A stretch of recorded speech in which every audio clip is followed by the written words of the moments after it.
जिस महाकुंभ में लगी थी मुसलमानों पर रोक, उसी महाकुंभ में लगी है भीषण आग और बाल बाल बचे हैं भारतीय मुसलमान।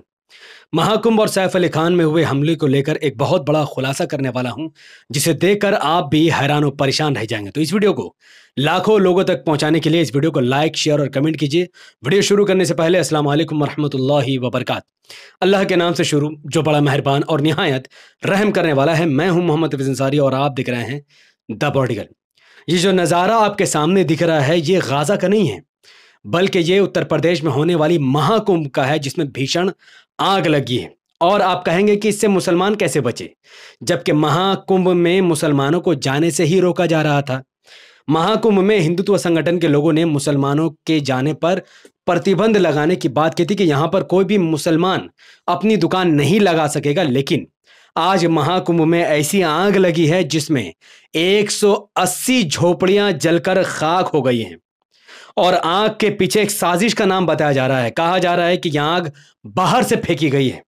तो सवाल यह पैदा होता है कि अगर वहां पर बड़ी संख्या में मुसलमान दुकान लगाते तो क्या यह इल्जाम मुसलमानों पर नहीं लगता? तो हम कहते हैं कि जो होता है अल्लाह की मर्जी से होता है। अगर मुसलमानों पर प्रतिबंध लगाया गया था, हिंदुत्व संगठन द्वारा प्रेशराइज किया गया था, तो आज महाकुंभ में जो आग लगी है उस पर मुसलमानों को कोई भी जिम्मेदार नहीं ठहरा सकेगा।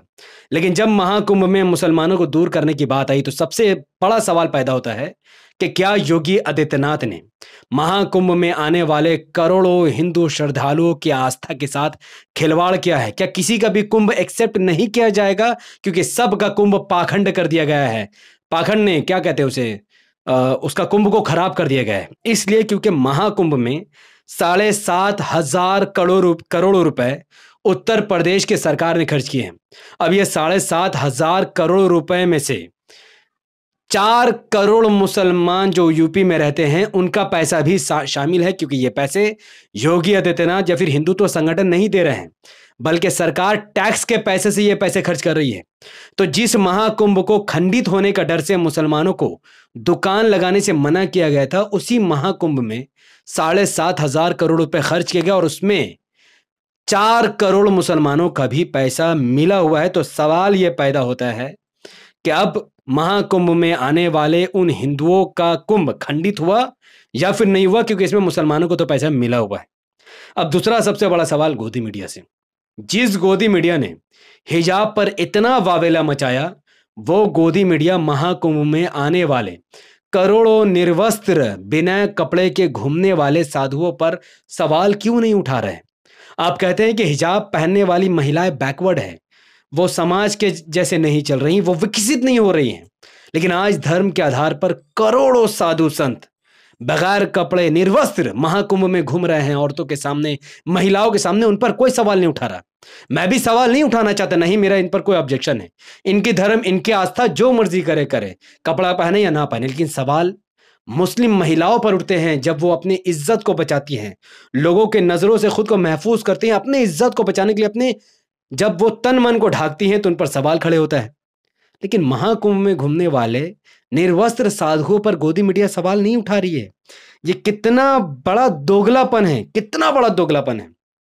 तो मैं इस देश के मुस्लिम नेताओं या फिर जो लोग डिबेट पर बैठते हैं, मैं उनसे कहना चाहूंगा कि जब जब हिजाब पर मुद्दा उठेगा, तब तब आपको महाकुंभ में आने वाले साधु संतों का एग्जाम्पल देना है कि अगर उनको आजादी है कि वो नंगे होकर घूम सकते हैं महिलाओं के सामने या फिर लोगों के सामने, नंगे होकर स्नान कर सकते हैं धर्म के आड़ में, तो फिर मुस्लिम महिलाओं पर ऑब्जेक्शन करने का कोई अधिकार किसी भी हिंदुत्व संगठन को नहीं है। उसी महाकुंभ मेले में यति नरसिंहानंद सरस्वती जैसे लोगों को योगी आदित्यनाथ लेकर घूम रहे हैं। कितनी शर्म की बात है। वो यति जो मुसलमानों से नफरत करता है, वो योगी आदित्यनाथ जो मुसलमानों पर ऐसा बयान देते हैं, और आज उन्हीं मुसलमानों के पैसे से महाकुंभ का आयोजन किया गया है, तब इनको कोई आपत्ति नहीं होती है।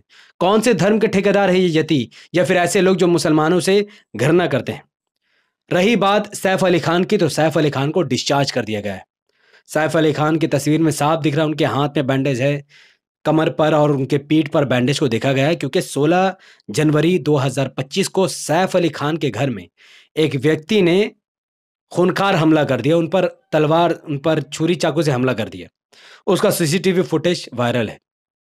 अब ये दावा किया जा रहा है कि जिस व्यक्ति को पकड़ा गया है, जिसने सैफ अली खान के घर में घुसकर उन पर हमला किया, वो एक्चुअली में बांग्लादेशी है। हालांकि सवाल मैं आपके दरमियान छोड़कर जा रहा हूं कि जिस व्यक्ति को पकड़ा गया है, जिसको दोषी माना जा रहा है, और सीसीटीवी फुटेज में जिस पर दावा किया गया कि इसने सैफ अली खान पर हमला किया, क्या इन दोनों का चेहरा मिल रहा है? क्योंकि मुझे इनका चेहरा 40% 30% मिल रहा है। 100% ये व्यक्ति वो लग ही नहीं रहा है, क्योंकि जो व्यक्ति सीसीटीवी में दिख रहा है उसका रंग रूप, उसका चेहरे का बनावट ही अलग है, और जो आदमी को पकड़ा गया है बांग्लादेशी बोलकर, उसका चेहरे का बनावट बिल्कुल अलग है। खैर, यह मामला जांच का है, मुंबई पुलिस पर जांच कर रही है। मुंबई पुलिस पर हमें भरोसा है कि वो सही मुजरिम को पकड़कर सजा दिलाएगी, क्योंकि जरूरी है, देश का सम्मान का सवाल है। अगर मान लो कि यही वो व्यक्ति है जिसका नाम मोहम्मद शहजाद बताया जा रहा है और कहा जा रहा है कि यह बांग्लादेशी है, यह अवैध तरीके से भारत में रह रहा है और इसी ने सैफ अली खान पर हमला किया है, तो ये तो सीधे सीधे अमित शाह के ऊपर उंगली उठाई जा रही है।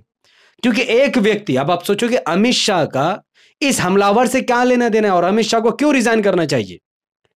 बांग्लादेश से मोहम्मद शहजाद भारत में आता है, जबकि बीएसएफ बॉर्डर पर तैनात है, और बीएसएफ का जो चीफ है, जो पूरा कंट्रोल कर रहे हैं इस मैटर में, उनका नाम दलजीत सिंह चौधरी है। कोई मुसलमान तो नहीं है कि एक मुसलमान का मदद करके वो अंदर घुसा रहे भारत में, ऐसा तो नहीं है। हमें तो इन पर नाज है।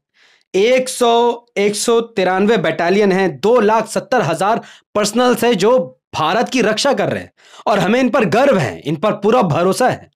लेकिन फिर भी बांग्लादेश के लोग आखिर कैसे घुस गए और कैसे सैफ अली खान पर हमला किया? क्योंकि इन पर नियंत्रण किसी और का नहीं बल्कि अमित शाह का है। अमित शाह इस देश के होम मिनिस्टर है, बीएसएफ इनके अंतर्गत आता है, और अगर इनके होम मिनिस्ट्री रहते हुए बांग्लादेशी भारत में आकर सैफ अली खान पर हमला कर रहे हैं, तो सबसे पहले इस्तीफा तो अमित शाह को देना चाहिए। आप में से जितने लोगों को यह लगता है कि अमित शाह जब से देश के होम मिनिस्टर बने हैं तब से भारत में अवैध रूप से बांग्लादेशी आ रहे हैं, तो हिंदुत्व संगठन क्यों अमित शाह से इस्तीफा नहीं मांग रहे हैं?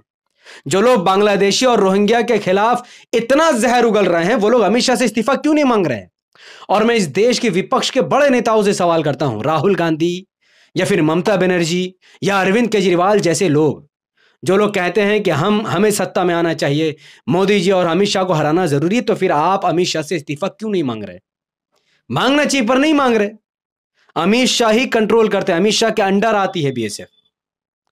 तो मेरा मानना यह है कि जिस व्यक्ति को पकड़ा गया है, पुलिस अच्छी तरीके से जांच पड़ताल करे, क्योंकि और भी लोगों को पकड़ा गया था, और भी लोग थे जिनको यह दावा किया गया था कि इन्होंने सैफ अली खान पर हमला किया, बाद में छोड़ा भी गया है। क्योंकि फेस रिकॉग्निशन मशीन से, सीसीटीवी फुटेज के जरिए से, टेक्नोलॉजी का यूज करके उनको पकड़ा जा रहा है। जिनका चेहरा 40% मिल रहा है, 30% मिल रहा है, 50% मिल रहा है, उनको पकड़ा जा रहा है। लेकिन मुझे लग ही नहीं रहा कि यह वही व्यक्ति है।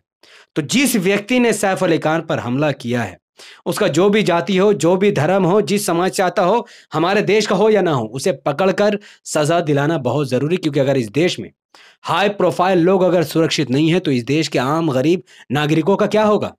तो मैं मुंबई पुलिस से निवेदन करता हूं कि पूरे सबूत के साथ इनके खिलाफ कार्रवाई कीजिए, और कोर्ट के साथ साथ मीडिया के सामने भी बताइए कि कैसे आपने इनको पकड़ा, कैसे आपको पता चला, क्या क्या सबूत है, ताकि देश का विश्वास पुलिस पर वैसा ही बन सके जैसा एक जमाने में हुआ करता था। तो मैं चाहता हूं मुंबई पुलिस पूरी तरीके से कार्रवाई करे, भारत के लोग उनके साथ हैं। सैफ अली खान पर हुए हमले को लेकर इंटरनेशनल मीडिया भी खबरें छाप रही है, तो उसके खिलाफ हमलावर को पकड़ा जाना बहुत जरूरी है, और न्यायिक तरीके से उनको इंसाफ दिलाना भी बहुत जरूरी है। तो आप में से जो लोग भी मेरी बातों से इत्तेफाक रखते हैं, वो लोग इस वीडियो को लाइक करें, शेयर करें, क्योंकि आप जब तक लाइक, शेयर, कमेंट नहीं करेंगे तब तक ये वीडियो लाखों लोगों तक नहीं पहुंचेगी। हमारे YouTube चैनल द पॉलिटिकल से जुड़ने के लिए हमारे चैनल को सब्सक्राइब कीजिए, बेल आइकन को हिट कीजिए। अगर आप सब इस वीडियो को हमारे फेसबुक चैनल द पॉलिटिकल पर देखे रहते हैं तो इसे लाइक और फॉलो करके 5 बड़े ग्रुप में शेयर कीजिए, और जितना हो सकता उतना ज़्यादा कमेंट पर अपनी बात रही कि क्या महाकुंभ में मुसलमानों का पैसा लगना चाहिए था, और अगर लग गया है तो क्या महाकुंभ में जाने वाले हिंदुओं की आस्था के साथ खिलवाड़ किया गया है? क्या अमित शाह और योगी आदित्यनाथ को इस्तीफा दे देना चाहिए? अपनी बात कमेंट पर जरूर रखिए। मिलते हैं अगले वीडियो में। बहुत बहुत शुक्रिया। अस्सलाम वालेकुम रहमतुल्लाहि व बरकात। अल्लाह की सलामती अब तमाम भाई और बहनों पर हो। मैं अल्लाह भी पीस अपॉन अस।